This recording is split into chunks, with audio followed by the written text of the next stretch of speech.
دوسرا یہ کہ ایک چیف منسٹر کو چینج کر کے جب دوسرا چیف منسٹر آیا تو اس کی پہلی تقریر سے لے کے آج تک اس نے گورننس کے بارے میں، لا اینڈ آرڈر کے بارے میں، عوام کے بارے میں کوئی بات نہیں کی. وہ ایک ہی بات گردان رہا ہے، عمران کی گردان اس نے لگائی ہوئی ہے کہ جی میں اپنی کابینہ تک نہیں بنا سکتا جب تک کہ عمران خان سے نہ مل لوں. ایسی سچویشن میں ڈیفینیٹلی اس بات پہ غور کیا جا رہا ہے کیونکہ عوام کی زندگیوں کی حفاظت ہر ریاست کی اولین ذمہ داری ہے. تو وہ اس چیز پہ ضرور غور کیا جا رہا ہے کہ اگر یہی حالات رہتے ہیں، اگر وہ گورننس کے اوپر توجہ نہیں دیتا، اگر وہ لا اینڈ آرڈر کے اوپر توجہ نہیں دیتا، اگر دہشت گردی اسی طرح پھیلی جا رہی ہے اور روز بروز ہماری پاک افواج کی شہادتیں ہو رہی ہیں، تو پھر اس کا کوئی سد باب تو کرنا پڑے گا.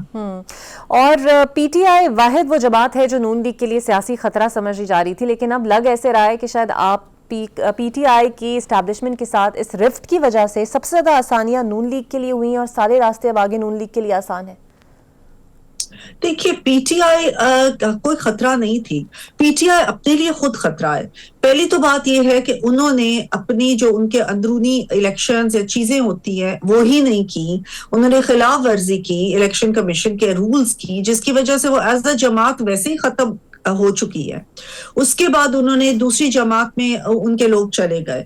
تیسری بات یہ کہ انہوں نے اپنے اندر ایک اتنا انتشار ہے ان کا، اتنے زیادہ گروپس بنے ہوئے ہیں، اتنے زیادہ ان کے اپنے ہی دھڑے بن گئے ہوئے ہیں کہ اس ہر کوئی تو ایک دوسرے کی مخالفت کر رہا ہے. تو ایسی جماعت جو کہ پہلے ہی اتنی بکھر چکی ہے، وہ الحمدللہ ہمارے لیے تو کوئی خطرہ نہیں ہے. وہ اپنے آپ کو خود ختم کر رہی ہے اپنے غیر سیاسی فیصلوں سے، اور میں نہیں سمجھتی کہ اس کو ایک سیاسی جماعت کہا جا سکتا ہے. شاید ان میں چند لوگ ایسے ضرور ہیں جو کہ ایک سیاسی دماغ رکھتے ہیں، یہ سمجھتے ہیں کہ ایک سیاسی جماعت کو جمہوریت کے اندر کس طرح سے چلنا چاہیے، لیکن وہ بہت تھوڑے لوگ ہیں. اور ان کو بھی یہ جو بیٹھے ہوئے ہیں ڈکٹیٹر ذہن کے آدمی، ان کے سابقہ چیئرمین جیل میں اس وقت قید، وہ ان لوگوں کو بھی نکال کے باہر پھینک دیتے ہیں. تو شجاع صاحبہ، وفاق این ایف سی میں رد و بدل چاہتا ہے. کے پی اور پیپلز پارٹی میں جو تجاویز آپ نے سامنے رکھی ہیں، آپ کو لگتا ہے اتفاق رائے سے یہ ہینڈل ہو جائے گا؟ کیونکہ بلاول صاحب نے اس پہ کوئی رضامندی تو ظاہر نہیں کی، اسپیشلی وہ جو 2.5% آپ لوگ چاہتے ہیں وفاق کو دیا جائے. جی بالکل، اس پہ بات چیت ہو رہی ہے اور ہمیں اس بات کا قوی یقین ہے کیونکہ تمام جماعتوں کا ہے ملک، اور ملک کو چلانا کس طریقے سے وہ تمام جماعتوں کی ذمہ داری ہے، چاہے وہ حکومت میں ہو، چاہے وہ اتحادی جماعتیں ہو، چاہے وہ اپوزیشن میں ہو. تمام لوگوں نے یہ دیکھنا ہے. تو یہ ایک بڑے مسئلے مسائل ایسے ہیں جو کہ سب کو نظر آ رہے ہیں. دیکھیں یہ بجٹ کو کس طریقے سے بنانا ہے، کس طریقے سے ہینڈل کرنا ہے. ہمارا ہم ایک نیوکلیر کنٹری ہیں، اور نیوکلیر کنٹری ہمارے ارد گرد جس طرح سے ہمارے دشمن ہیں جو وہ کر رہے ہیں، تو ہمیں اپنے دفاع کو مضبوط کرنا ہے. اس کے علاوہ ہم نے اپنی ڈیٹ سروسنگ کرنی ہے. اس کے علاوہ ہم نے بہت سارے اور چیزیں ہیں جن کو مینج کرنا ہے. جی بی ہے، آزاد اے جے کے ہے. تو یہ ساری چیزوں کو ہم تمام جماعتوں کی ذمہ داری بنتی ہے. یہ نہیں کہ یہ صرف حکومت کی ذمہ داری ہے یا یہ ابھی ایک چیز کے لیے فیصلہ کیا جا رہا ہے. اوور آل ملک کے مفاد کو دیکھ کے تو ہم شور کہ تمام جماعتیں مچور ہیں، وہ آ کے اور جو بھی ملک کے مفاد کے لیے فیصلے ہیں وہ اس پہ ضرور حصہ ڈالیں گی. بالکل صحیح. اور این ایف سی کی تقسیم میں آبادی کا وزن کم کرنے کی بھی تجویز ہے. تو آپ کو لگتا ہے اگر آبادی کا حصہ کم ہوتا ہے تو پنجاب کا حصہ بھی کم ہو جائے گا؟ کیا مریم نواز صاحبہ اس پر رضامند ہوں گی؟ جی جیسے کہ میں نے کہا کہ کوئی بھی تجویزیں جو اس وقت ٹیبل پہ ہیں اور جس کے اوپر غور کیا جا رہا ہے اور تمام جماعتیں اس پہ غور کر رہی ہیں، وہ جو بھی سب کے کنسنسس کے ساتھ جو فیصلے ہوں گے اس پہ انشاءاللہ تمام لوگ عمل کریں گے. بالکل صحیح. بہت شکریہ شجرا منصف صاحبہ آپ کا. اور آپ کہتے ہیں این ایف سی کے معاملات کس طرح حکومت اور پیپلز پارٹی اور اپوزیشن جماعتیں مل بیٹھ کر حل کرتی ہیں، کیونکہ یہ صوبوں کی اور صوبوں کے عوام کا حق ہے اور ان کی بات ہے. مجھے دیجیے اجازت. اللہ حافظ.